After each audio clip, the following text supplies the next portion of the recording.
تاریخ نے پوچھا اے لوگوں یہ دنیا کس کی دنیا ہے؟ شاہی نے کہا، بادشاہ سب سے پہلے قائم ہوئی ہے دنیا میں، شاہی نے کہا یہ میری ہے، اور دنیا نے یہ مان لیا۔ مگر ہوا کیا؟ پھر تخت بچھے، ایوان سجے، گھڑیال بجے، دربار لگے، تلوار چلی اور خون بہے، انسان لڑے، انسان مرے۔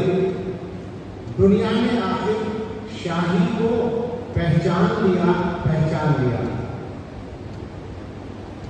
تاریخ نے پوچھا پھر لوگوں یہ دنیا کس کی دنیا ہے؟ دولت نے کہا یہ میری ہے، سرمایہ دار نظام۔ دولت نے کہا یہ میری ہے اور دنیا نے یہ مان لیا۔ پھر بینک کھلے، بازار جمے، بیوپار بڑھے، انسان لوٹے، انسان دیے، آرام ہوئے، سب چیخ اٹھے۔ دنیا نے آگے دولت کو پہچان لیا، پہچان لیا۔ تاریخ نے پوچھا پھر لوگوں یہ دنیا کس کی دنیا ہے؟ اب تیسرا نظام آیا، کمیونسٹ نظام، کمیونزم، اس کو محنت سے تعبیر کیا۔ تاریخ نے پوچھا اے لوگوں یہ دنیا کس کی دنیا ہے؟ محنت نے کہا یہ میری ہے، اور دنیا نے یہ مان لیا۔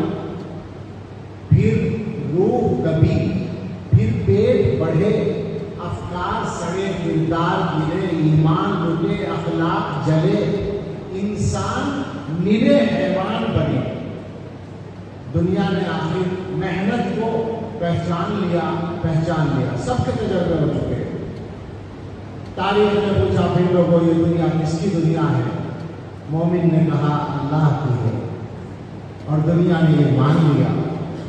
پھر قلب نظر کی صبح ہوئی، ایک نور کی لے سے پھوٹ بہی، ایک خودی کی آنکھ کھلی، فطرت کی صدا پھر گونج اٹھی۔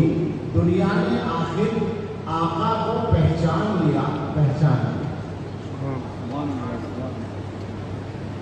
یہ ایک طرح سے تاریخ کا خلاصہ ہے، اور تاریخ میں جو بھی لکھا گیا ہو وہ الگ بات ہے، اس لیے کہ قلم کسی کا پکڑا نہیں جا سکتا، مگر دنیا کے زمین کے سینے پر جو سچائی پیش آئی ہے وہ اسی طرح پیش آئی ہے کہ جہاں کہیں اللہ کا یہ نظام نافذ ہوا ہے، انسانیت کے مسئلے حل ہوئے ہیں، اور جہاں اس سے جتنا دوری ہوئی ہے انسانیت اتنی پریشان رہی ہے۔